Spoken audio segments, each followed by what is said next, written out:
આગળ વાત રાજકોટની કરવી છે કે જ્યાં આજે થશે મેયરની વરણી। Mayor, deputy mayor, standing committee અને દંડક જાહેર થશે। રાજકોટ શહેરના ભાજપ પ્રમુખ માધવ દવે નામની જાહેરાત કરશે।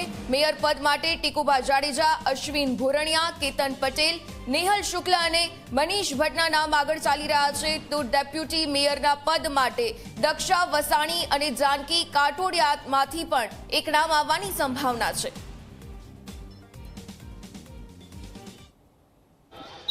રાજકોટ મહાનગરપાલિકામાં આજે પદાધિકારીઓની જ્યારે નિમણૂક થવાની છે ત્યારે જનરલ બોર્ડ પહેલા જે અલગ અલગ જે વોર્ડના કોર્પોરેટરો છે તે સાયકલ લઈને આવતા નજરે પડી રહ્યા છે। આપણી સાથે વોર્ડ નંબર 13ના કોર્પોરેટર મોહિતસિંહ છે, તેમની સાથે વાત કરીશું। મોહિતસિંહ, સાયકલ લઈને આવ્યા શું કહેશો? પહેલા તો અમારા વોર્ડ નંબર 13ના ચારેય કોર્પોરેટરો પંકજભાઈ લુણાગરિયા, સોનલબેન સેલારા, માધવીબેન, હું મોહિતસિંહ અને સાથે અમારી ભારતીય જનતા પાર્ટીની વોર્ડની સમગ્ર ટીમ આજે સાયકલ લઈને આવેલી છે। એક એમનો સ્પષ્ટ મેસેજ છે। મોદી સાહેબે જે થોડા દિવસ પહેલા હાકલ કરેલી હતી કે દેશને એક અપીલ કરેલી હતી કે બને એટલો પેટ્રોલ ડીઝલનો ઓછો ઉપયોગ કરીએ અને બાઇક પણ શેરિંગમાં ચલાવીએ, એ જ માટે આજે પ્રથમ જ્યારે સામાન્ય સભા છે અમે વોર્ડ નંબર 13ના ચારેય કોર્પોરેટરો અને ભારતીય જનતા પાર્ટીના કાર્યકર્તાઓ વતી એક અપીલ કરવા માંગીએ છીએ કે આ પરિસ્થિતિમાં આપણે મહત્તમ પેટ્રોલ ડીઝલનો બચત કરીએ અને ઈવી છે કે સાયકલ છે કે ટુ શેરિંગમાં આપણે જઈએ એ માટેનો અને દેશની જે આ પરિસ્થિતિમાં છે આપણે સર્વે પ્રજાજનો એક થઈને રહીએ એવી અમારી વિનંતી છે। સામાન્ય રીતે પ્રધાનમંત્રી અવારનવાર કહે છે કે માસ ટ્રાન્સપોર્ટનો ઉપયોગ કરો। શું તમે પદાધિકારીઓની નિમણૂક થયા બાદ દર અઠવાડિયે એકવાર માસ ટ્રાન્સપોર્ટનો ઉપયોગ થાય તેવી દરખાસ્ત મૂકશો? અમે જે આજે જે મેસેજ પહોંચાડ્યો છે એ જ રીતે અમે આગામી સમયમાં પણ પૂરતા એવા પ્રયત્ન કરીશું કે પેટ્રોલ ડીઝલનો ઓછો ઉપયોગ કરીએ, માસ ટ્રાન્સપોર્ટેશનનો ઉપયોગ કરીએ અને જ્યાં પણ ઓછી જરૂરિયાત છે પેટ્રોલ ડીઝલના વાહનોનો તો ત્યાં ઓછો ઉપયોગ કરીએ અને દેશને અને રાજકોટની જનતાને જ્યાં જરૂર છે અને જે પ્રમાણની જે આવશ્યકતા છે એ પ્રમાણે જ ભારતીય જનતા પાર્ટીના કાર્યકર્તા તરીકે અમે વર્તવાના છીએ અને વર્તીશું। ચોક્કસ જ વોર્ડ નંબર 13ના ચારેય કોર્પોરેટરો છે તે સાયકલ અને ઈવી બાઇક લઈ અને અહીં પહોંચ્યા છે। સાથે સાથે સૌથી મહત્વની વાત એ છે કે જે રીતના પ્રધાનમંત્રીએ અપીલ કરી છે કે પેટ્રોલ અને ડીઝલનો વધુમાં વધુ બચત થાય અને ઉપયોગ છે તે ઓછો કરવામાં આવે, તે જ પ્રકારે આજે વોર્ડ નંબર 13ના કોર્પોરેટરો છે તે જ્યારે મેયર સહિતના જે પદાધિકારીઓની નિમણૂક થાય તે પહેલાં સાયકલ લઈને આવ્યા છે અને તેમને સ્પષ્ટ શબ્દમાં કહ્યું છે કે આગામી સમયની અંદર પણ વધુમાં વધુ માસ ટ્રાન્સપોર્ટનો ઉપયોગ કોર્પોરેટરો કરે તે પ્રકારની અપીલ તેઓ કરવાના છે। કેમેરા પર્સન ઉદય પવાર સાથે ગૌરવ દવે, ઝી મીડિયા, રાજકોટ। ખાસ કરીને સાયકલ એ મારો શોખ છે। હું વર્ષોથી છેલ્લા 10-12 વર્ષથી સાયકલ ચલાવું છું।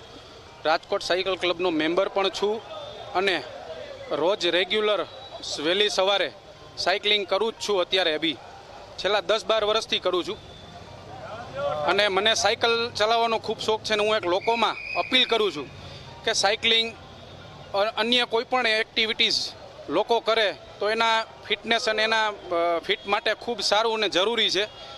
ખાસ તો વડાપ્રધાનશ્રીએ જે અપીલ કરી છે એને અપીલને માન્ય રાખીને પણ લોકોએ ખરેખર અવેર થવું જોઈએ એવું હું માનું છું।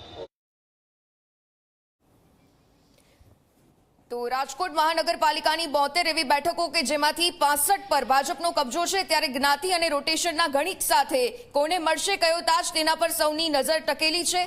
સૌરાષ્ટ્રની મોટી અને આ મહત્વની ગણાતી રાજકોટની મહાનગરપાલિકા છેલ્લા 77 દિવસથી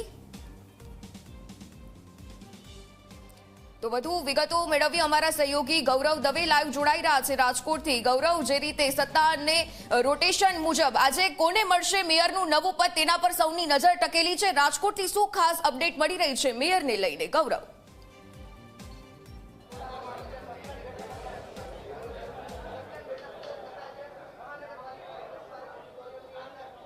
ચોક્કસ જ આજે રાજકોટ શહેરને 23મા મેયર છે તે મળવા જઈ રહ્યા છે ને તેને લઈને અત્યારે પ્રક્રિયાઓ છે તે શરૂ કરી દેવામાં આવી છે। જે રીતના ભારતીય જનતા પાર્ટીની શહેરની જે સમિતિ છે તેમના દ્વારા સંકલનની શરૂઆત છે તે કરી દેવામાં આવી છે અને રાજકોટ મહાનગરપાલિકાના સ્ટેન્ડિંગ કમિટી હોલના આ દ્રશ્ય છે કે ત્યાં અત્યારે સંકલનની બેઠક છે તે મળી રહી છે।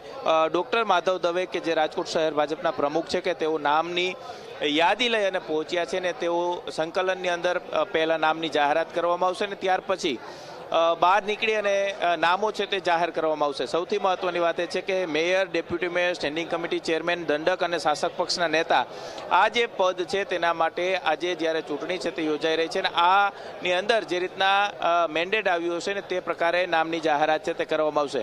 અત્યારે જે નામોની ચર્ચાઓ ચાલી રહી છે તેની અંદર મેયર પદ માટે નરેન્દ્રસિંહ ઉર્ફે ટીકુભા જાડેજા, અશ્વિન ભુરોણિયા, કેતન પટેલ, નેહલ શુક્લ અને મનીષ ભટ્ટના નામની મેયર પદ માટેની જે ચર્ચાઓ છે ચાલી રહી છે. જ્યારે સ્ટેન્ડિંગ કમિટી ના ચેરમેન માટે થઈ અને નેહલ શુક્લ સાથે સાથે દિલીપ લુણાગરિયા, ઘનશ્યામ હેરભા અને પ્રદીપ ડવના નામની શક્યતાઓ અત્યારે ચાલી રહી છે. જે રીતના ધારાસભ્ય જે ઉદય કાનગડ અને ધારાસભ્ય ડૉક્ટર દર્શિતા શાહ છે કે તેઓ અત્યારે પહોંચ્યા છે ને તેઓ અત્યારે શહેર ભાજપના પ્રમુખ ડૉક્ટર માધવ દવે છે કે તેમને લઈ અને ક્યાંક જતા અત્યારે શાસક પક્ષના કાર્યાલય ખાતે જતા અહીં જોવા મળી રહ્યા છે. કારણ કે જે નામો છે તે ચર્ચાની અંદર ચાલી રહ્યા છે તેની અંદર નામ છે તે લીક થયા હોવાની વાત છે તે શક્યતાઓ અત્યારે સામે આવી રહી છે. ને આ ચેમ્બરની અંદર જે રીતના અત્યારે જે ઉદય કાનગડ અને દર્શિતા શાહ છે કે તેઓ અત્યારે માધવ દવેને લઈને જતા અહીં જોવા મળી રહ્યા છે. કારણ કે જે નામોની ચર્ચા ચાલતી હતી તેમાંથી કેટલાક નામો છે તે